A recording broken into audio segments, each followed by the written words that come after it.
match. India have won the series. They're going to get back for two. India at home. Lords goes wild. Hello and welcome to a very, very special episode of the 81 All Out podcast. My co-host Mahesh is with us as usual. And joining us today is someone whom the great cricket writer Gideon Haigh has termed the legend with the capital L.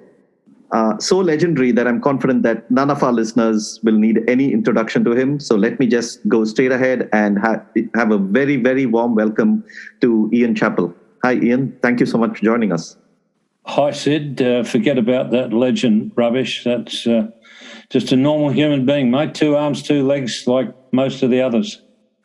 Well, I will let my listeners decide on that. I'm sure many of them strongly disagree. But yes, so we're here today to talk about a terrific book that Ian wrote in 1992. Of course, he's written so many books, but we sort of wanted to narrow it down to one book.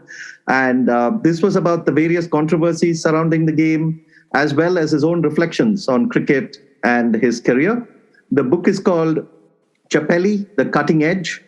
And though it's 30 years since it was first published, most of the topics covered are as relevant today as they were back in the 1990s. In fact, the very first chapter talks about how, Test cricket is in danger. And that's a topic that, again, keeps coming up all the time.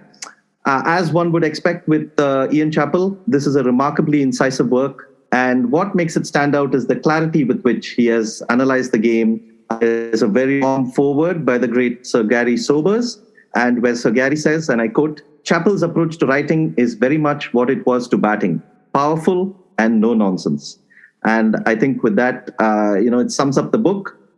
Ian, 30 years since the book, it seems like there was a bit of a spur for you to write it then with all that was going on in international cricket. Any memories of that? It was mainly I wanted to write a book about cricket. Write it fully myself. I had written a few books on my own, but they were comedy type things, stories about people and so on. I'd written a few along with Austin Robertson, who was involved with World Series cricket. The controversies, well, they sort of came naturally because the cricket administrators, in my opinion, weren't and still aren't very bright. In fact, if anything, they've probably gone backwards. And sadly, what you say is true about Test cricket. But what I would say is if Test cricket was in danger back then, and it was, it's in far more danger now. And sadly, when I wrote about it, I said it would be an inside job if Test cricket failed. It's now going downhill more because of another form of cricket in T20. And that's a form of cricket that the administrators seem to have just been blinded by for a long time. And I've said many times, if I hear once more about the bottom line, and that's all that seems to involve cricket administrators from right around the world. If I ever hear the words, "we're doing this in the best interests of the game," I'll probably fall down dead because it'll be such a shock. Yes, you are absolutely correct. One of the themes in the whole book is about the administrators and how, of course, you being a major fan of the administrators, sarcasm alert, but about how you have constantly said, even on air, even in commentary, and even several passages of play in the day, how the game needs to move along at a certain clip. I mean, you've always viewed this as a game for the spectators, something that needs to be engaging, where people need to be constantly alert. And the moment that there's a break in play or there's a slowdown, it has definitely been a big talking point for you, which you talk so well in the book about how, there are various factors like overrates and the no ball rule and everything have been had a big role to play in the slowing down of the game, which is true today as it was in 92. Yeah, well, I mean, there are a lot of things that are amiss with the game. I think I'll certainly talk more about Australian administration because that's the one that I understand best. It was a problem when I played in that the lack of knowledge of how to play the game at the highest level, not for the Bankstown Force or the Richmond Force, but how you play at the highest level. Now, as I've said in that book and many other times, I'm not one who believes that if you had an administration, all ex-cricketers, that it would be good. It would be a mess. But what you do need is, like a cricket team, you need a combination.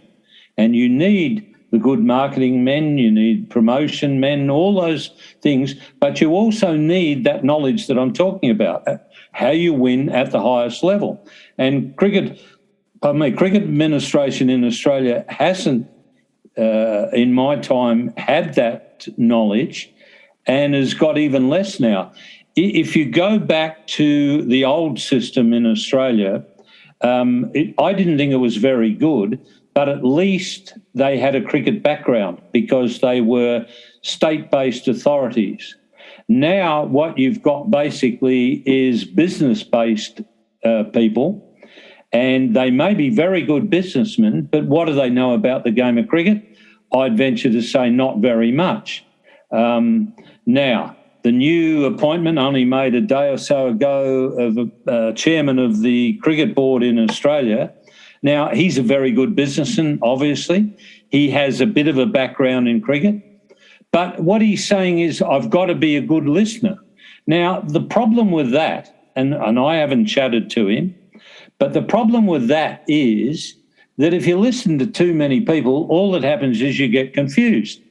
So I'd suggest to him that he listen to the right people, and then he's got to go away and make up his own mind. And to me, as a captain, you were like a computer. You got this information fed into you from all different areas. In the case of the captain, it basically came from your senior players, but anybody in the team could talk to me and come with an idea. But in the end, I, as the captain, had to spit out an answer. And that's the way I look at the chairman of the board. He's got to get this input and then spit out an answer. You get too much input, all that'll happen is you'll be totally confused. Absolutely. I mean, and of course, captaincy is like a major theme of both your career as well as the book. And in the book, you write there's so much of depth involved in what you mention as a captain. And you say how the captain needs to be an amateur psychologist in many ways. And these days, and through the years, I've heard so much about, people trying to judge on-field captaincy. And you have this wonderful line there from the great Bill O'Reilly, who says that, a trained border collie can probably do the job. And it's interesting to me how we judge captaincy on what we see from on the field. But what a lot of things that you write about is things that we can never see, things that happen off the field, right? Well, see, my problem with the judgment of a lot of people is that they look at a captain's record and they say, oh, he's got this terrific winning record, he's a good captain. Well, I don't think that's how it works.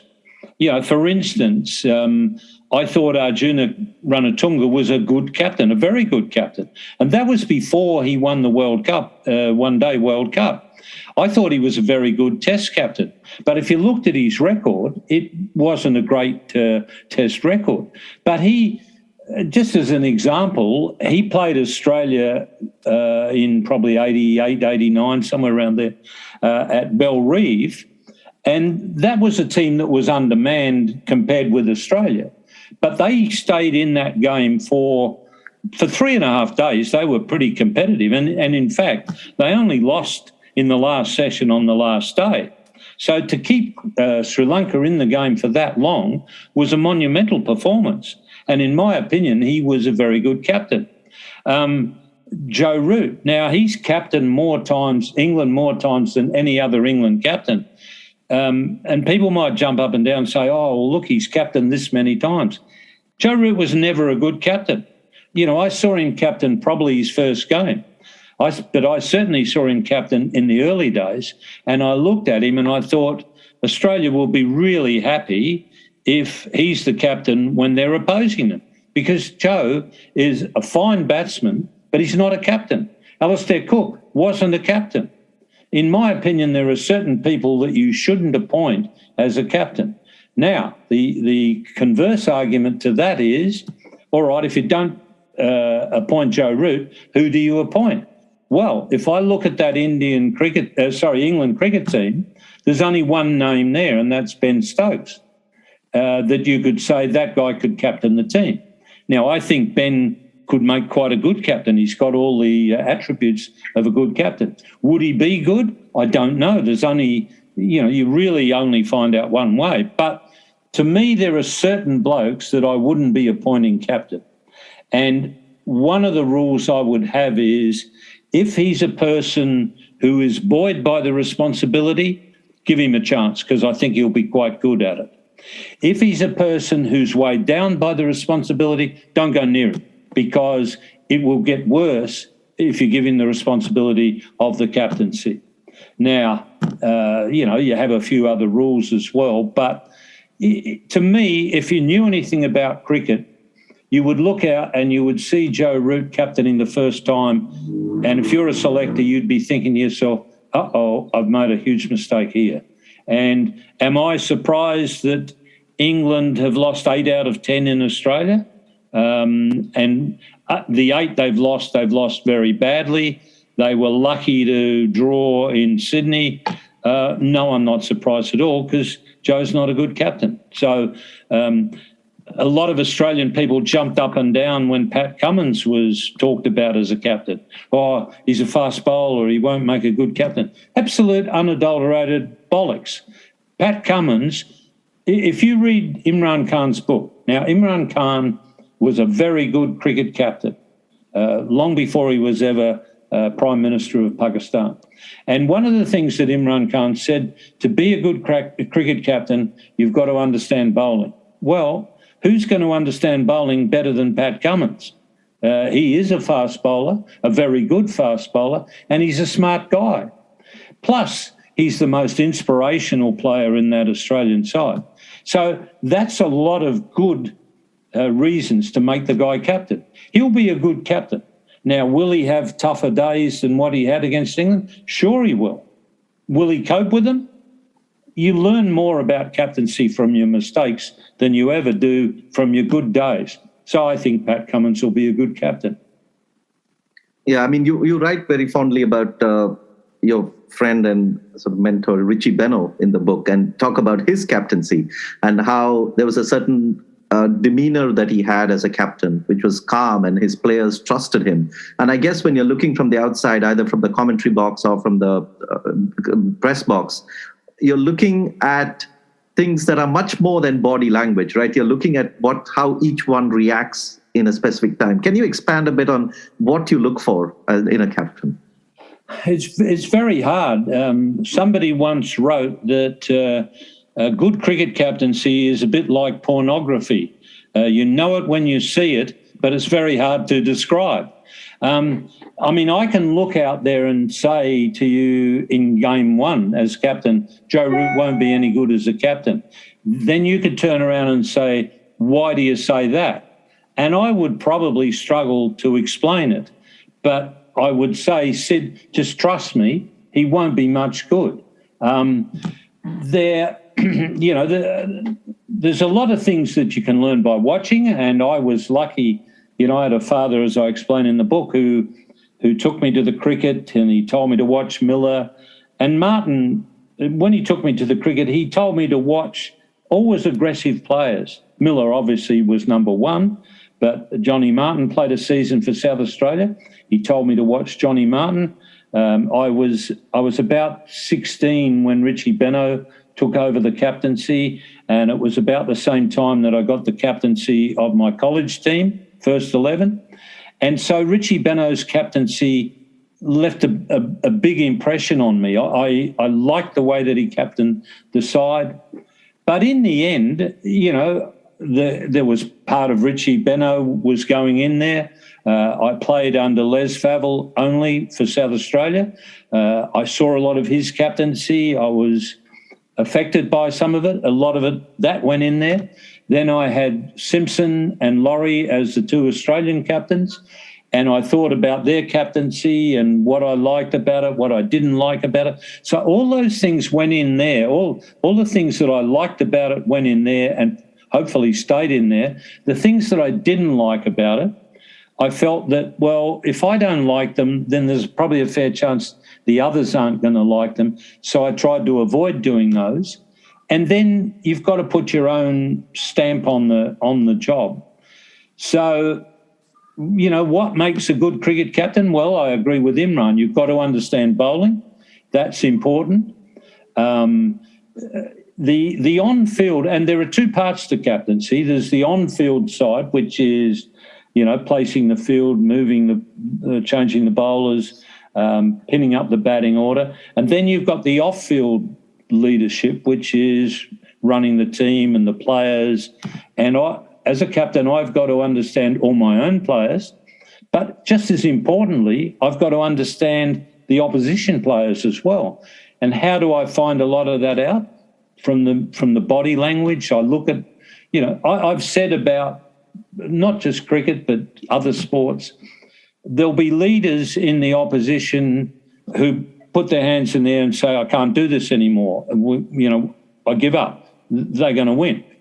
Now, they never, ever put their hands up, and they would never, ever tell you, I've given up. But I can look at them and I can say to you, Sid, this bloke, we've got him. He's gone.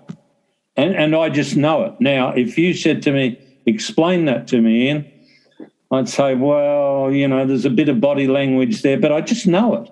And I don't know whether every captain understands that or not, but so common sense is a very big part of captaincy. As I said, knowing your bowlers, that's very important, but also knowing how to get the best out of each guy. I had to treat Dennis Lillee differently to I treated Jeff Thompson, for instance. But they were both tremendous quick bowlers, and you wanted to get the best out of them. Doug Walters was a match-winning batsman, but you treated him differently to the way you treated Dennis Lillee. I just, I knew that from being around them, in Doug's case a lot. But it's also the time that you're prepared to put in. And I was lucky, and people laugh when I say one of my lucky attributes as a captain was that I liked having a beer and I liked sitting around after play. I took a while. I took probably 2 hours to unwind after a day's play. So I was happy sitting in the dressing room with a towel around me, cricket shirt still on, having a beer, talking. Half the time you probably talk a load of rubbish. But you do talk a bit of cricket, you talk a bit of all things. And in doing that, you learn about your people. You're also going into the opposition dressing room and hopefully you're learning something about your opponents. So that's a very time-consuming job. Before one-day cricket went at night, I said cricket captaincy is not an 11 to 6 job. It's basically all the hours that you're awake. In fact, I probably made my biggest mistake, and I made plenty of them, but I made my biggest one on my first overseas tour as captain. 72 in England, we get to the Waldorf Hotel early in the tour, and I'm thinking, well, I don't like making speeches, and I don't think speeches amount to much, but I better just say a few words just to let the guys know what I'm thinking and, how I want them to play. So in amongst talking to them, I remember saying, look, what I don't want is guys whispering to each other. I said, I don't want 4 guys over in that corner whispering to each other, 4 guys in that corner, 4 guys in that corner. I said, I don't want cliques in the team. I said, if you've got a problem, come and see me. I said, my door is always open. And as I said that, I looked down in front of me and there was Doug Walters puffing on a cigarette with a big smile on his face. And I'm thinking, Ian, you're an idiot. That's the dumbest thing you've just said, because now this little so-and-so will come and bang on your door at 6 o'clock in the morning. So I said, I'll rephrase that. I said, my door's open till 3 o'clock in the morning, and then after that I'd like to get some sleep. And I don't know how many times I got that knock on the door at about 5 to 3, and I didn't even have to open the door to know who was on the other side, but it was always Kevin Douglas Walters. Every now and again he would bring someone else along with him. But the point being that you've got to expend a lot of time. Another thing that the players want is honesty. And when I took over the captaincy, Doug Walters was one of the guys that I spoke to. And I just wanted to make it clear to Doug, how I wanted him to play. And I didn't want him to play with any fear, or I didn't want his mind to be in two corners. I wanted him to be free in his mind. Doug, you will never get a kick up the backside from me for playing your shots, because that's how Doug reversed games. And he won a few test matches for Australia because he came in when Australia were in trouble. People expected him to try and defend his way out of trouble, whereas Doug would go on the counter-attack. And he would surprise the opposition a lot of the time. And in taking him by surprise, he'd go on, he'd make 100 under difficult circumstances. We'd win the test match. So it was important that people understood how I expected them to play, wanted them to play. And I think it's important because when they go out there under pressure, they think of what I've said to them. So they're thinking positively rather than negatively. I've talked about honesty, but respect is probably one of the most important things that a captain can have. Now, I talk in the book about respect. You've got to have it as a player, you've got to have it as a human being, and under the Australian system where you come from the team and they pick the 11, and then they pick the best player to captain the side out of that 11, then you should have already earned respect as a human being and as a player. But you've got to go on maintaining that respect. Then you've got to earn your respect as a captain.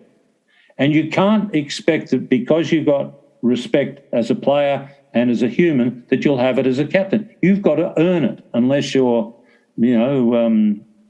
Aretha Franklin and you can sing for it. The only way you get it is to earn it.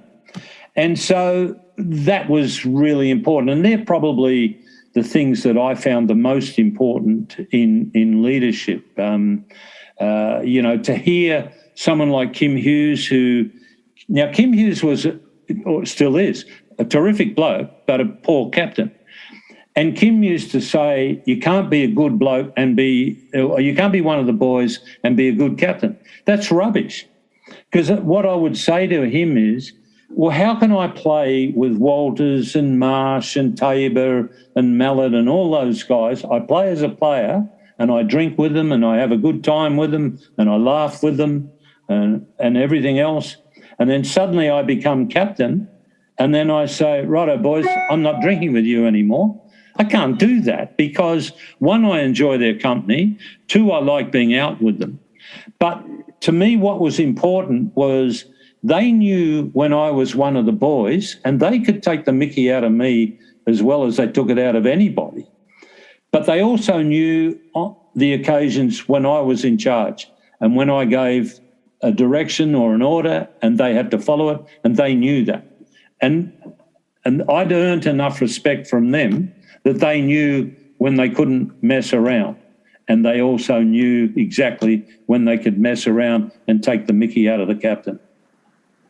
Yeah, it's interesting that you say that captain needs to understand bowlers, because you played with some of the best bowlers and some of the most different personalities that you had. You have this wonderful anecdote about Lenny Pascoe in the book about the tour of West Indies, where you had that little altercation in the bar. But you also had Dennis Lillee and Jeff Thompson and Max Walker and all these bowlers and so that, I think, comes out through the book. I mean, would you say that was one of the most satisfying and yet challenging aspects of your job, to understand your bowlers? Most definitely. And you've read about the Len Pascoe, but I mean Dennis also. I mean you didn't just gain Dennis's respect just by saying Dennis will put in an extra slip or whatever. I remember, and by this stage I'd captained Dennis for a long time, and I understood him. And after the first year of World Series cricket, he'd had a bit of an ankle injury during World Series cricket, and he wasn't at his fittest, and he certainly wasn't at his best.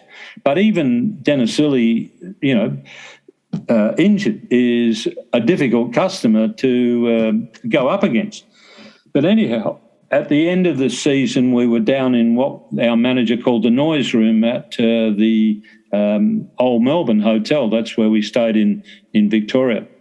And we were sort of having farewell drinks there. And Dennis came up to me and he put his hand out and he said, he made a speech and then he said, shake my hand, put his hand out. And I thought, now this sounds like a retirement speech to me, and we don't need Dennis Lillee retiring. He's got a lot more to give, As I say, this would have been early 78, March 78 somewhere. And so I said to him, mate, I don't shake hands with medium pacers. I only shake hands with fast bowlers. And I had a pretty fair idea what was coming, and he's punched me in the stomach, he said. And I was sort of half ready for it. Anyhow, he put his hand out again. He said, shake my hand. And I said, mate, I'm telling you, I only shake hands with fast bowlers, not medium pacers. And obviously by now I'm ready, bang. Anyhow, 3 times he punched me in the guts. And I can't completely repeat what he said, but after the 3rd time he said, well, bugger you. He said, I'll take more wickets than anybody else next season in World Series cricket. And off he walked. And what did he do the second season of World Series cricket? Took more wickets than anybody else. I mean, Dennis, people say to you, what was Dennis like to lead? He was pretty easy because you always knew where Dennis came from. And anything you said to Dennis needed to be on the aggressive side. He didn't want to hear about more defensive fielders or anything like that. Just give me, if you want to give me anything, give me more slips. Put the bat pad in closer, anything attacking. And so the first thing you had to tell Dennis was he was right. Mate, you're right, but the umpire's a bit of a dickhead, and if he reports you, you're going to be suspended and you won't be much use to us if you're not bowling. So that was the way to get through to Dennis. The other thing about Dennis was you tell him something couldn't be done. For instance, if we were playing at the Sydney Cricket Ground, you'd go to him and you'd say, Dennis, look, mate, no Western Australian has ever taken 5 wickets at the SCG. Haven't they? Well, we'll see about that. And off he'd go, and there's a fair chance Dennis Lillee would get 5 wickets. Tomo, you didn't really need to motivate Tomo much. Lenny, you've seen how, I went about it with Lenny. But that didn't just come by good fortune. That came from seeing them around a lot, understanding them. And as I say, I was very lucky that I liked to spend time in the bar, and I got to know these guys better by being in the bar. Stumpy, and it doesn't just happen with your star players. Stumpy Laird isn't regarded as a star player, but in fact, I was so upset by it that I wrote a column on Cricinfo about Bruce Laird's 100 at Queen's Park Oval, because it was such a brilliant 100 under extenuating circumstances, and it finished up winning us the game. Now, if you went to a group of people and said, who do you think the match winners are from Australia? They'd list a whole lot of names. Doug Walters would be very high on the list, Dennis Lillee high on the list. You wouldn't find Bruce Laird's name on the list. But Bruce Laird won us that game, basically, with his 100 in the first innings. And, I got to know Bruce better by having a beer with him and talking with him. So that's part of the job. And the example I give now, people say to you, there's a lot more for a captain to do now. And I'll agree with you. I captained at a really good time. And I remember I went into the stupid Argus Review thing, which to me was pointless and finished up being a waste of time. And I went in there and I was asked by the people running it, did I want to say anything before they asked me some questions? And I said, yes, I do. And I deliberately threw a hand grenade in there. So I said, look, if you've got a system that produces a bunch of good competitive young cricketers, a few strong leaders, and I said, you let them play and you let them lead and the rest will pretty well take care of itself.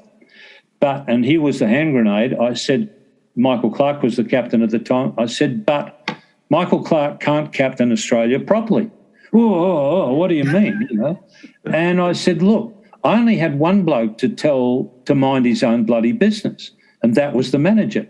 If he stuck his nose into the cricket side of the game, I told him to, make sure the boys got their checks, tell us what time the official functions are, what time the cabs are coming, and leave the rest to us, leave the cricket to us, and we'll win. But I said, Michael Clarke's got all these people to mind their own business. You can't tell that many people. So what did they do? They added another layer of management in there. They put Pat Howard in there, who knows bugger all about cricket. Now, Pat Howard may be terrific at what he does, but you've got to have an understanding of cricket because cricket is a different game to any other game. People who tell you, they have a coach for all the football coach, for baseball, all that. I say, yeah, but they're different games to cricket. Cricket can only be run by the guy on the field. And he does it with the input of senior players around him. So I got off the subject of captaincy. I think you asked me, I forget, what did you ask me about? Something about captaincy. That's totally fine. I was asking, we are talking about fast bowling and captaincy and how, and you spoke about Dennis and things. So, Mahesh, did you have a question? I saw you. Yeah. No, just sort of tangentially, he mentioned about his reputation as this frequent visitor to the bar and having about half a dozen beers pretty much every day. So one of the points that he mentions in the book is that, at some stage in your career, you tried to get fitter and that didn't quite work for you. You felt while you were getting fitter, you didn't feel stronger. And you always liked it to be feeling strong when you enter the field. And Dennis Lillee is somewhat similar, right? I mean, he's one of the fittest bowlers of all time. And in fact, he's bowled some of the longest spells for a fast bowler in history. And you yourself talk about that, a couple of spells in this book as well. So how do you see, what is your view on fitness, cricketing fitness? And especially now, you got the median cricketer is a lot fitter today. Fitter as in not cricket fitness, but fitter. But cricket fitness wise, they're a lot more sort of managed, nobody bowls a really long spell. And if they bowl a long spell, they're given a break and so on. So how do you see this transition of the idea of fitness in cricket? Well, that comes into captaincy. And a lot of it comes down to who's telling me. Now, people would ask me as a captain, how did I handle controversy and people saying that I wasn't a great captain?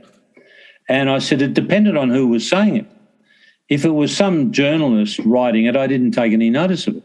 I didn't need to be told that I'd had a bad day. If I wasn't the first one to know that I'd had a bad day, then I was pretty stupid. If Richie Benno said it, I'd ring Richie up and say, okay, Rich, what have you seen? And I'd talk to him about it and he may well have a point. And I'd go away and think about how I could do that better.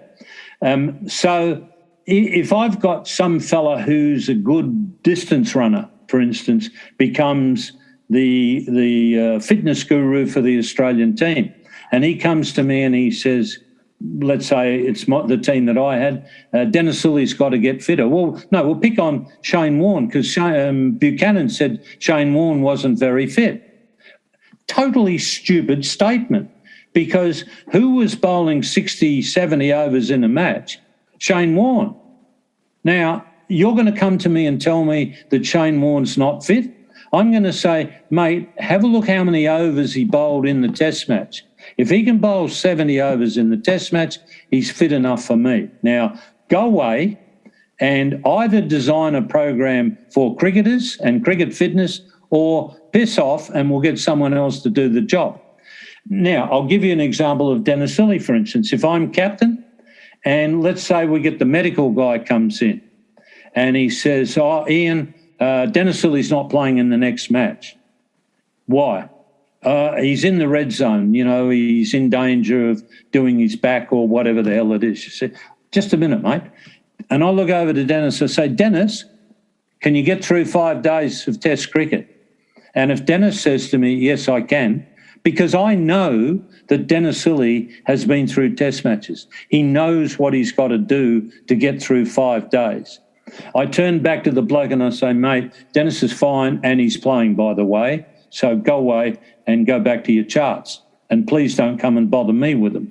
Now, if it's a guy playing in his first Test match, I'll listen a bit more because the guy doesn't know his body so well.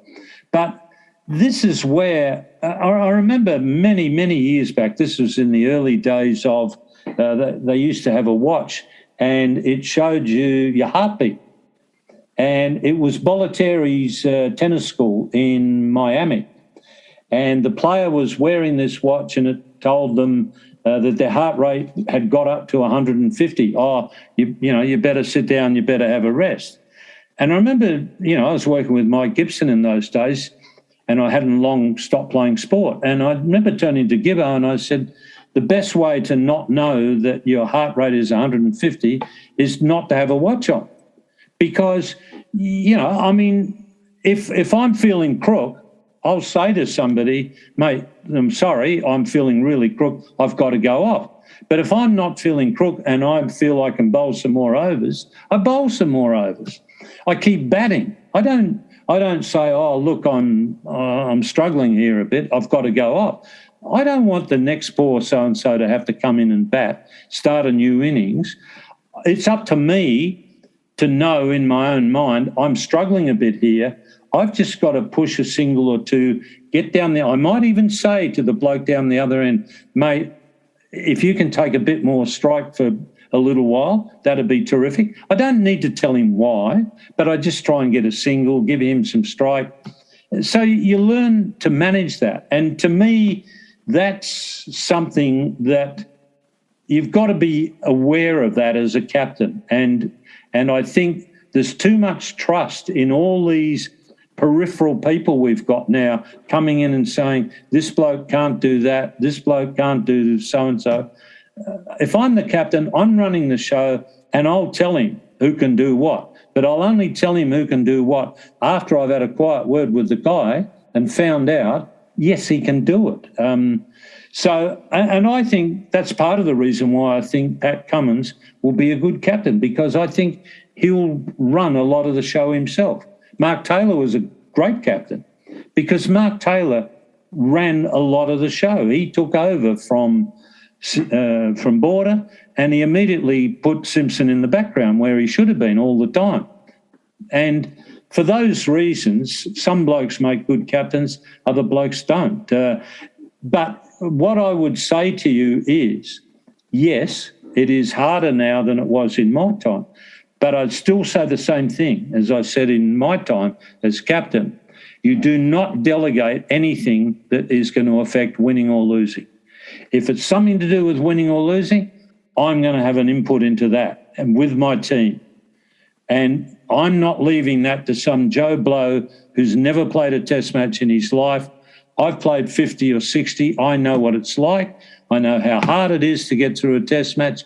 I know that the players under me know, and after talking to them, if they say they can play, then I'll trust them. So to me, if the gopher comes along and says, oh, we've got this on and it's got nothing to do with winning or losing cricket, I say, mate, go and do it. Go for your life. You go and do it. If he comes to me with something that is going to affect winning or losing, I'll say, mate, go away, I'll handle this. Yeah, I mean, the one point, though, that Mahesh raised is very pertinent, that the spells, the length of the spells that, the bowlers in the past used to bowl like 15, 20 overs sometimes on the trot. I think there are famous instances even of more than 20. Ian Botham once bowled 23, 24 overs on the trot. What is the reason why these spells have reduced so much? Is it got to do with this whole maintenance plan of trying to keep the bowlers fresh for later tests, or is it just the way the game is progressing? Or do you think that cricketing fitness and actual fitness are actually at a slight bit of friction here? Well, a bloke can tell me that he's really fit, and he's got no. I mean, why do they have mirrors in gymnasiums so those blokes can look at themselves? They've got all these muscles that they build up in the gym. But if I say to him, "Okay, that's terrific, you're really fit. You're a fast bowler. Can you bowl 10 overs?" "Oh, hell no, I couldn't do that." I didn't ask Dennis Lillee, could he bowl 10 overs? I might go to Dennis Lillee and say, "Have you got another one in you, or do you want to rest?" And I would also be talking to Rod Marsh, and I'd be saying to Rod, "How are they hitting the glove?" And Rod would occasionally say, "Mate, they're not hitting the glove very hard." And I'll know that Dennis is getting tired, or whoever the other bowler is. And sometimes she bowled him too long. I remember going to Dennis in Trinidad and saying, "Mate, Howard," and he went to talk and he couldn't talk because of the dust that was coming up and the atmosphere, the humidity and so on. He was all on the point of fainting. And people used to say to me, "Oh, you over-bowled Lillee." And my answer to that was, "Mate, have you ever tried to take a bone off a Doberman?" Dennis wanted to bowl. Glenn McGrath, what does Glenn McGrath say even now? But he said it when he played. "I don't want to rest. When I'm bowling well, I just want to keep going." Why? Because Glenn McGrath was a competitor. Shane Warne, did Shane Warne ever walk up to a captain and say, "Mate, here's the ball, like I can't bowl"? And no, he wanted to bowl. And, you want fellas like Warne and McGrath in your team all the time. Same reason why you want Lillee there, because they want the ball, and they want the ball when it's really tough. They don't just want the ball when they're knocking wickets over left, right and centre. When the going is really tough, they say, "Give me the ball, I'll fix this." And that's why you want them as a captain. So, I think, what I think one of the problems with leadership is they have all these meetings, and I'm here to tell you a meeting is, Shane Warne's got a list of things that are overrated. He hasn't got meetings on them, but he should have them because they are overrated to buggery. I'll tell you in essence what a team meeting is. It's hit the top of off stump, occasional bounces, hang on to your catches. Anything anybody else has got they want to say? Right, let's take the top off a beer and have a quiet beer and a chat. Now, that's a little bit, it's a bit sarcastic and it's probably oversimplifying. But my problem is that they have all these meetings at night and the captain sits there and everybody has their input into the meeting. Righto, now this is the plan that we've got for captaining the side tomorrow. Okay, I'm not real happy about that because I think I know what we're supposed to be doing and I think that the bowlers know what they're supposed to be doing. I don't have to tell them. But, all right, you want to have, that's the plan, we go out tomorrow. But my problem is that they go out the next day and that is the plan and it remains the plan. And let me tell you about captaincy. So I look out there and there's a rhyme or reason to what's going on out there and I think to myself, this is good captaincy because it relates to the game. Another time I look out there and I think this doesn't bear any relationship to the game. This is rubbish. Now, the first thing I'd do is stop a game. When a batsman goes wham and he hits a lovely cover drive between mid-off and cover and it goes for 4 and the captain pushes point back onto the boundary and square leg back onto the boundary, I'd love to stop the game and say, now, why did you do that? Oh, because that was the 4th ball of the over and for the last 2 balls you've got to put those blokes back. And I say, but hang on, no one's hit the ball there. That's where they hit the ball. And if you're going to put mid-off on the fence, you're in deep trouble, mate. So why have him? And that's what I'm talking about. When the captaincy doesn't relate to the game, it's got to relate to the game. And this is where one of the things I notice about Joe Root, a bowler runs in and he might bowl 3 beautiful outswingers, beats the outside edge, and there's no third slip put in. You've got a sense, he runs in, he bowls a terrific outswing and he beats the outside edge of the bat, and you think to yourself, this guy's got something going on here. You've got to have a feel. I think he can get a wicket and I had Keith Stackpole next to me, and Stacky occasionally would say, mate, we need a third slip. And I remember doing it at Trent Bridge when Stacky told me to do it. I don't know, 1-2 balls later, Ray Illingworth nicks the ball to third slip. The guy catches it. And thanks, Stacky, he's contributed. And that's what I want as a captain. I want players who are contributing to the downfall of the opposition. All I want them thinking about is, how do we get 10 wickets? If we run 10 guys out, I'm happy. We've got 10 fellas out. No bowler's got a wicket, I'm happy. But do I want some clown who's talking inanities? I mean, how on earth, explain to me, if you're an Australian selector, how on earth can you pick Wade as a wicketkeeper on the basis that he talks well? I mean, the first thing I would have said is, does he hang on to... And they would have to, if they're being honest, they would have to say, no, he doesn't. Well, I want the keeper who hangs on to all the catches, or the bulk of them. People forget that Rodney Marsh, Ian Healy made runs. They could bat, but they were also the best bloody keepers around by a mile. And, how England could have Joss Buttler as a keeper when he's not even in probably the top 10 wicket keepers in England, and he's not making runs in Test cricket, but he still keeps. See, there again, you make mistakes, but you've got to rectify them really quickly. So those are the sort of things that you, as a captain, you've got to be in charge of those. You're not hearing all these other things from other people saying, that's why you look at the people who have been coaches, and I'll talk again mainly Australia because that's the one I know. Not too many of them ever captained Australia. Why? Because they weren't good enough. Did Langer ever captain Australia? No, he didn't. Why? Because he wasn't a very good captain. Andrew McDonald, they've got him down as a possible coach. Did he captain Australia? No, he didn't. So if Andrew McDonald comes up to me, Pat Cummins, and says, mate, you should do this, I'm going to say, Andrew, how many games did you captain Australia? None. Okay, mate, we'll just go and sit in the corner, count the cricket balls, make sure we don't lose any, and I'm going to listen to my vice-captain, to my wicket-keeper, to the people who are out there at the time and know how difficult it is. So do you feel like someone who's successfully captained Australia might be a good coach? Because again, we're coming to another pet topic of yours, which is coaching, which you write about in the book as well. And of course, there are two sides to it. You write very fondly about your coach in your early days, in your formative years, Lynn Fuller, and you say how much Lynn Fuller contributed to your game. But you also mention a very critical line where you say Lynn Fuller himself told you, you have to figure it out because I can't help you out in the middle. That's such a perfect sort of line. So has your views on coaching changed, or has it been the same? And do you think that people who captained Australia well could coach them well?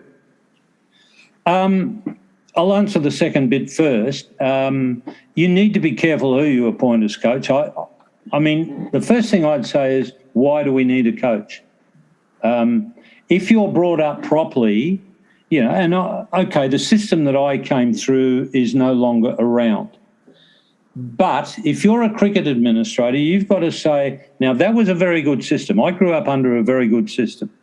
We can't have that system anymore, not necessarily all because of us, but we can't have it anymore. But how do we go as close as we can to replicating that system so that, and this is the important thing, so that the guys who go through the system and eventually reach Australian international standard, they understand the game and they're not having to look, I played and missed, what went wrong there? Where's the coach? What did I do wrong? Work it out. If I played and missed, I'm immediately thinking, I've got John Snow down that end, I've played and missed.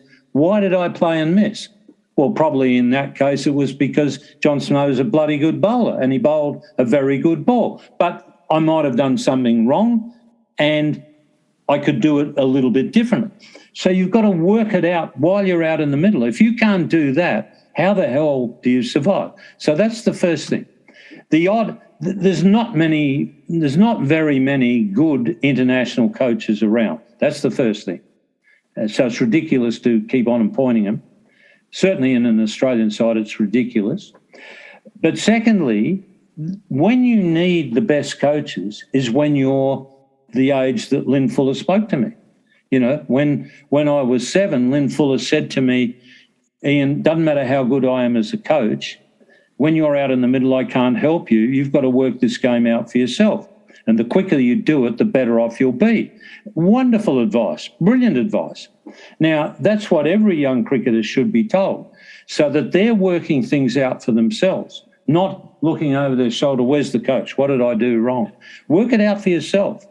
Now, people used to say to me, how do you apportion your cricket career? Is it 80% coach in the young days and then 20% coach in the later days? I say it's 50-50, because up to about 15, 16, you're learning the game. And so a lot of that is physical. You're building up a technique that you hope will survive at international level. And at around about 15, and I was lucky, at age 14, I started to play against men. And men are different to playing against boys, because they run up and they bowl and they see you and they say, this kid, he struggles around leg stump, so I'm going to bowl more round leg stump. So I got that education from a very young age. So up to the time, let's say up to the time of about 15, 16, it's much more physical than it is mental. From the time you get to about 16 and you start to play against men and you're climbing the ladder, then it becomes more of a mental game, because they're working on you. So you better be working on them as well. And whatever they adapt, you've got to be matching it. You've got to be probably one step ahead. You won't always be, because there happen to be good bowlers, damn good bowlers down the other end. But you've got to be adapting the whole time. So, that to me is where I'd say that the best coaches should be coaching the young guys, not the senior players. Senior players should learn the game well enough so that they know the game, they understand the game, they understand where it goes wrong, how to fix it, and they can talk to other players and help them along the way. And that's, when I was playing internationally, they were the best coaches, the blokes that I was playing with. I learned from them. I learned from talking to them, from watching them. Why? Because they were playing against the same players and they were playing against the same bowlers, and they were seeing me play regularly, so they knew if I was doing something different. So that would be my thing, is get players who are adaptable and they work things out for themselves. And that's how they've learned all the way through. The whole idea with the Australian system is you get a young kid, you look at him and you think, this kid can play. So you put him in the next grade and he succeeds. So you put him in the next grade and he succeeds again. And you keep putting him up the ladder until he either hits the ceiling and he can't go any further, or he reaches the top. And if he reaches the top, he's been through all those steps that he should know what's going on, and he's got a fair chance of succeeding. That's how you find out if blokes are good enough or not. It was, I felt quite a remarkably forthright and honest message that Pat Cummins put out about the coach. And he said that, we as players, and he said pretty much the same thing that you're saying, that we as players understand our games and we know what's happening. And we feel that to get to the next level, we need a different kind of guidance. And did you think the same as well? It was very mature. Well, I mean, except that I think it should be done by people who know what they're talking about. For instance, South Australia were coming to Sydney to play against New South Wales. And Terry Jenner, a leg spinner, came to me and he said, mate, I'm struggling a bit. And I said, TJ, we're going to Sydney. Richie Benaud lives in Sydney. He's a leg spinner. He understands leg spin bowling. We'll ring him up and talk to him and find out what he thinks. So, and that's my point about coaching. I don't think as an international player you need 24 hours a day, 7 days a week coaching. Every now and again, things go a little bit astray, mainly in your head, and you need to have a chat to somebody. I'll bet you TJ spoke to, and I was there, and I don't remember the conversation now, but, I heard what Richie said to TJ because I wanted to learn for myself, and I also wanted to be in a position where if I looked down from first slip and I saw TJ struggling a bit, I could say to him, now, you remember what Richie said to you? Oh, yeah, gee, I think I've got away from that, things like that. Now, where did Shane Warne learn a lot about leg spin bowling? He learned from Terry Jenner. Now, Terry Jenner wasn't the best leg spinner in international cricket, but by hell, he knew a lot about the art. So Shane Warne learned from somebody who understood the art and he knew how to explain it. He wasn't the best purveyor, but he was a very good explainer. And so that's my thing. I think you've got to learn from people who know how to do it. That I'd be a lot more comfortable hearing, if I wanted to hear about captaincy, I'd talk to Richie Benaud because he did it and he did it very well. I might listen to Les Favell because he was a very good attacking captain, not such a good defensive captain, but I could learn attacking things from him. So these are things you've got to know, and if you need some help attacking, then I might go and talk to Les Favell. If I needed some help with captaincy, I might go talk to Richie Benaud. Actually, it's a point he makes quite beautifully in the book, where if you appoint somebody as a coach, you're trying to monopolize the coaching part of it. Like if I get the best advice from Richie, but a coach, it is not in the coach's interest to ask me to go to Richie, right? Because I am here paid for this job. So you better consult me. So in many ways, you're restricting the amount of expertise available for you by paying one man to do the job. Well, here's one of my big problems with coaching, Mahesh, and it's a very good point that you make. Is the coach or any other of the hangers-on, are they there in the best interests of the team, or are they there for their own financial benefit? And in most cases, it's so that they benefit financially. Do the people need the job? Did Langer need the job? Does Andrew McDonald need the job? Does somebody else need that money? In most cases, the answer will be yes, they need that money. Now, if I'm Mitchell Swepson, for instance, and he goes to Pat Cummins and says, mate, I'm having a bit of trouble with my leg spin. Does Pat Cummins say, okay, we'll ring Warney? I don't know if he does or not, but the coach, Mitchell Swepson might go to the coach. Does the coach want to bring Warney into it? He might not like Warney. So he might not involve him. Or he might say, well, see, here's part of the problem, going back to what you're saying. If I'm the coach and I'm being paid a lot of money, I don't know what they get paid. Let's say they get paid $1 million a year. I don't know, they may. But let's say they're getting $1 million. And if I'm the coach and I can see somebody out there at training and he's struggling, and the cricket board members are sitting there and they think, well, why isn't the coach helping this guy? We're paying him $1 million a year. Why isn't he doing it? So who's he there for? The benefit of the players, or is he there for his own financial benefit?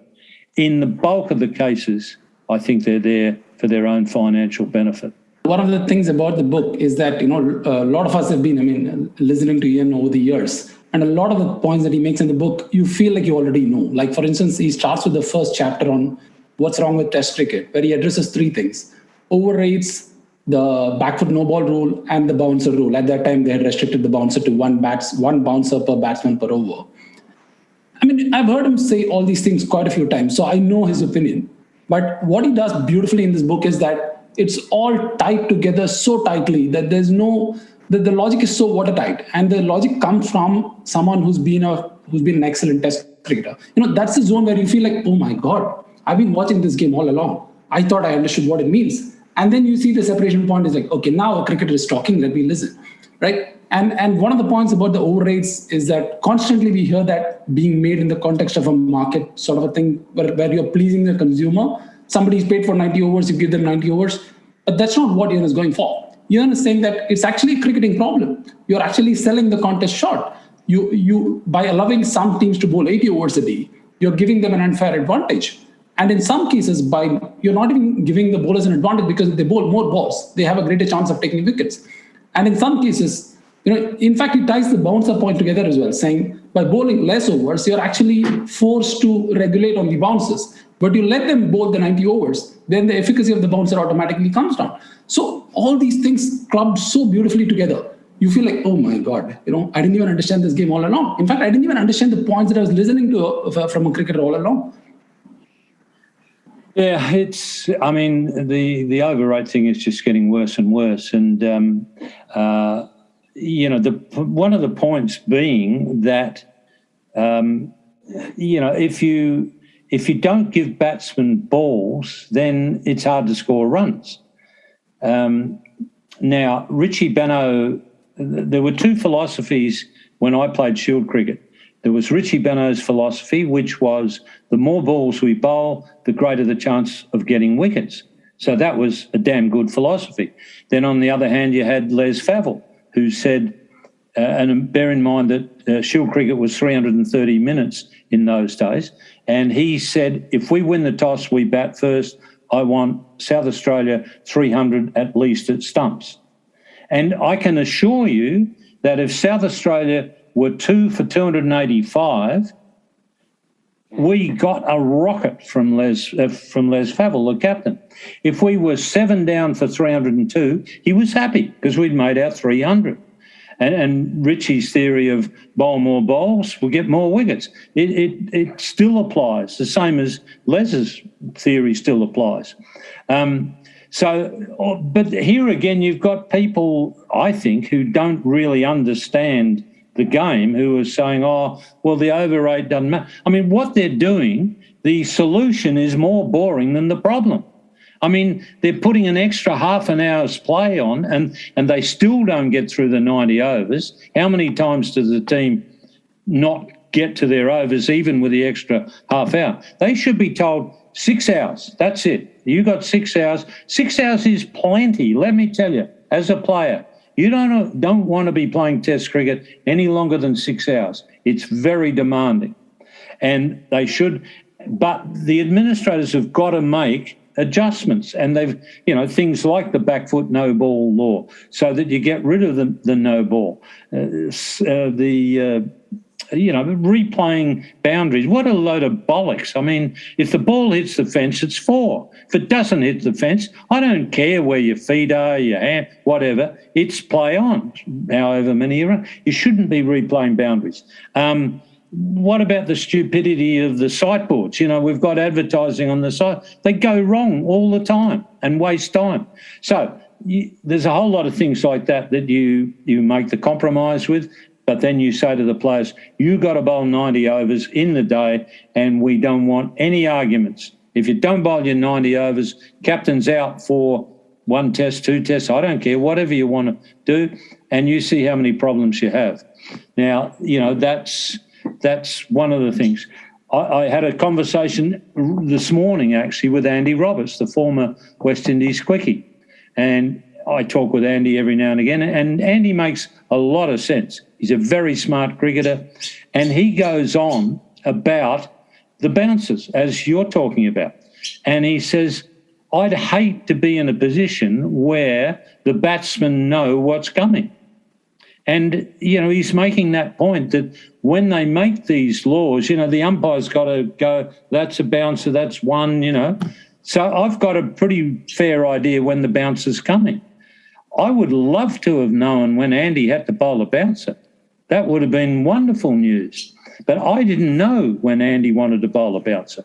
And that was part of, one, it was part of the magic of batting against Andy Roberts, but two, it was an important part of batting against fast bowling. Will this be the short one or won't it be the short one? You don't, a batsman doesn't need to know that. But, and here's another thing. Who is the genius who came up with the combination of better bats and shorter boundaries? What a marvellous combination. I mean, the bloke's got to be a dope. How can you have better bats and shorter boundaries? Does not make any sense at all. But despite that, thankfully, the bowlers are finding ways to fight back. And over the last 4 or 5 years, the bowlers are having their way. Well, explain this to me. Have a look at the record of leg spinners in T20 cricket. Very, very good. Have a look at Adam Zampa's first-class record as a leg spinner. He struggles to get a wicket. He gets batsmen out when they've got to play shots and get on with it. Can he get anyone out when they can play at their own pace? Answer, not many. And he hasn't played first-class cricket for a long time because he can't get a game. You've got to, cricketers who understand the game, they look at all those things. That's why, instead of the chairman of Cricket Australia saying, I've got to do a lot of listening, he needs to get a group together to talk about the future of the game. And it needs to be a wide-ranging group, not necessarily a whole lot of people, but people who represent all the different aspects of the game and find out where the game is going and what does it need to do to satisfy the public and to satisfy the demands of the game. For instance, what do we need as a game of cricket? Do we need 5-day test cricket? Do we need 50-over cricket? Do we need 20-over cricket? Do we need anything else? Find out all those things, but also find out what the public wants, because in the end, the public are paying their money at the gate, and you've got to give them some satisfaction. Absolutely. It would be, apart from all the controversies, of course, this book contains some marvelous bits about your career and the players you played with. And, listening to your commentary, I always knew you had the love for leg spin bowling and swing bowling, because you've always said that brings out the attacking nature in the game really well. But reading this book, it strikes me how fond you are of the hook shot and the pull shot, the horizontal bat shots, and also the bowlers who bowl the bouncers. And you, in fact, even have two teams of bowlers who will only bowl bouncers all day and batsmen who will go after the bouncers all day. So tell us a bit about some of the best practitioners you saw. I think Sir Gary Sobers is among them, and so many others. And Andy Roberts, you spoke about Andy Roberts. There's this marvelous story about how he once bowled you a bouncer, you pulled it, and then he never bowled you another in that area again. And he even told you much later that I knew that you would hit me. Yeah, I mean, that's probably one of the most satisfying things about my cricket career, that, I had a good time. I'm very glad that I played when I did. I think we played at a really good time. But the respect that I get in the fact that, Andy rings me, I ring Andy. I haven't spoken to John Snow for a long time, but Snowy and I had a few beers together after I retired. And I always felt that there was respect there between, I respected his bowling, and I'm pretty sure that he respected my batting. The fact that, he got me out hooking a few times, but I was prepared to play the hook shot. In part, I guess, because they were the pull shot and the hook shot were two that I played a lot, and I think I played them pretty well. And I don't know if enjoyed is the right word, but, I like the challenge of someone banging the ball in short. But I didn't want to know when that was coming. Andy makes a really good point about this business. You know, it's bollocks. Cricket shouldn't be like that. And too much of cricket administration is for the batsman. You know, I think it's got to be. I've said that administrators have really only got one main job, and that's to make sure the balance between bat and ball is like the seesaw, the scales, so that it's just teetering like that all the time. If you've got ball in charge, bat down here, or you've got bat up here, ball down there, it'll be a mess, because cricket's not meant to be like. Cricket's meant to be like that, where, and I mean, I saw it this summer. People ring me up and say, "Oh, you must have enjoyed the Ashes," and I say, "Well, you know, I enjoy commentary, but I didn't enjoy those matches very much because they weren't a contest." And I go along to the cricket not just as a commentator, but also to watch the game, and I want to see a contest. Now, as a player, I wanted Australia to beat England 5-0. Now, as a commentator, I probably want Australia to win 3-2 with 5 really close games. But I want to see a contest, and I want to see that contest between the bowler and the batsman. That, to me, is what the game is, what any sport is all about. So, you know, I felt that, and that's why I wrote it in the book, that you know, I had a lot of good contests out in the middle, and it wasn't just with quick bowlers. You know, I mean, I had a hell of a contest with Erapali Prasanna from India, who was the best off spinner I played against. So there were lots of those contests, and I really enjoyed those contests. And to me, that was the fascination I found with the game of cricket. But with the hook shot, do you think that the helmet robbed the game a bit of the charm of the hook shot? Do you see as many players playing it as before? It seems like there were far more playing that shot before. Well, again, you know, you can cheat a lot of things home to coaches, but in most cases, the coaches probably never played it and didn't play it very well. And so, therefore, they say, oh, you know, don't play the hook shot. It's a very dangerous shot. There was quite a bit of hooking around. I think there's probably less now. And I think helmets have got something to do with it. But, you see, here's the thing. When Philip Hughes got killed,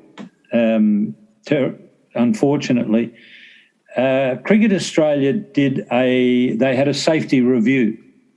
And I remember I ran into James Sutherland, who was the CEO of Cricket Australia at the time. And I said to him, James, does your safety review involve technique? Now, here's the answer he gave me. This is the exact answer. Cricket Australia's CEO. He said, I don't know. Now, I mean, how can the CEO of Cricket Australia tell you that? That's the first thing. And I said to him, I was probably rather annoyed. I said, well, James, can you find out and let me know? Yeah. Never heard back from James Sutherland on that subject. I then spoke to Stephanie Beltrami, who is head of the media. She said, I don't know, but I'll find out and I'll get back to you, which she did. And she said, no, it doesn't include technique. Well, my answer is, how can you have a safety review and not include technique? Because to me, one of the big differences in my era of play and then the ones coming after that was the change from basically a back foot technique to a front foot technique. Now, if you've got a back foot technique, you can get inside the ball. And to me, that was the thing with hooking. The way I described it, you'd get young blokes at the academy, and I'd say, if I put a wire fence in front of you and the wire fence is taller than you, and I throw a ball straight at your eyes, even though you know there's a fence, you'll still flinch because it's human nature. But if I throw the ball over there or over there, you won't flinch. Same thing with hooking. If the ball is there and you're hooking, you won't be flinching. But if you're trying to hook from there, you'll turn your head. And once you turn your eyes off the ball, there's a danger that the ball will hit you. And I worked out at a pretty young age that I much preferred to know that the ball was going to miss me if I missed it, rather than relying on the ball missing me. And consequently, I tried to do most of my hooking from there, so that if I missed the ball, it missed me. And I got hit over the eyebrow when I was 15, and I never got hit ever again. Good reason. It bloody well hurt, and it bled.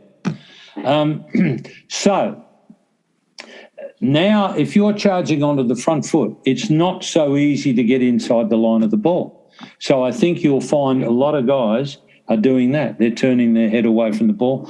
And consequently, I think more blokes are hit now because they take their eye off the ball.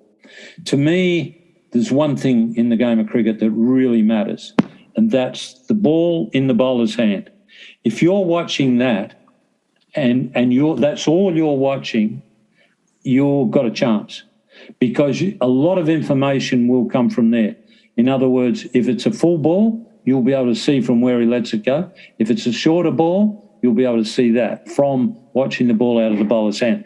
Now, do you think to yourself, this is going to be short, this is going to be full? No, you don't think that. But because you do it a lot of times, you instinctively, you know that. Same as in tennis, when the guy serves, you know from the racket hitting the ball where he's aiming that ball. Now, you know that if he hits it, he's hitting it like that, it'll be shorter. If he's hitting it like that, it'll be fuller. So all those things you get from the ball in the bowler's hand. So you do that and you've got a chance. But the bulk of cricketers, they think they're watching that, but they're not. They're probably watching in an area. And the number of times you'd be in a bit of a slump and you'd change all these things, or you'd try all these things, and then after a few innings you'd say, Ian, you idiot, watch the ball out of the bowler's hand, nothing else. And that would solve most of your problems. So I think a while back, Gideon Haigh was asking Ricky Ponting the same question on Channel 7 or something. And it was quite interesting to listen to Ricky's answer, because he's seen as this prototype of the modern batsman who plonks his front foot forward, and still, because he's got this sharp reflex, he can still pull off the front foot. And in fact, a lot of the blame is laid out to him, saying, you seem to have created this new age batsmen who do this. And he said, when I started out, I didn't have the helmet. And because I didn't have the helmet as a young cricketer, and we practiced without the helmet, even though I did sort of go on the front foot and pull, I know the effect of the ball hitting my head. And that kind of created a sense of fear. Therefore, my technique, even though I did plonk my front foot forward, was always cautious of the fact that if I get hit, I got to kind of move away from it. So, one is the back foot play, but helmet itself seems to have liberated a lot of people from the fear of getting hit. Well, yeah, the helmet shouldn't make a lot of difference, but I think it is making a lot of difference. Now, if you went and diagnosed Greg Chappell's technique, you would see that the front foot went forward a little bit first. But Greg Chappell could play off the back foot, and Greg Chappell could hook, and he could get inside the bounces. So to me, that's what you've got to have. You've got to have a technique that will allow you to play both front foot and back foot. And you've got to, I think, you've got to be able to get into a position where you can get inside the ball so that if you miss it, it misses you. Yeah. So having said all this, it would be wonderful, Ian, if you could wrap up with, we've spoken about things that excite you in the game, things that bore you in the game, things that irritate you in the game. But just from memory, either from a game you played or a game you watched, a passage of play that you remember even today so fondly and vividly, and you say, that was Test cricket. Well, I'd probably pick a Shield game, and I'd pick the incident because of who the player was. In fact, I was at a lunch the other day and somebody did it on purpose, said, Jack Cullis was a better player than Gary Sobers. And I said, well, the figures may tell you that, but I'm telling you opposite. Gary Sobers is the best cricketer I've ever seen, and I'll go to my grave thinking the same thing, because Gary was just in front of everybody. And, in saying that, I say it because Gary could win a game off his own bat, Jacques Kallis could never do that. Jacques was a fine player, but he couldn't take hold of an attack and cane it. Gary Sobers could cane an attack just as easily as Viv Richards. I think Viv gave you a bit more chance of getting him out. That's how good Gary was as a batsman. I'm saying that, forget everything else he did. He's the best batsman I've ever seen.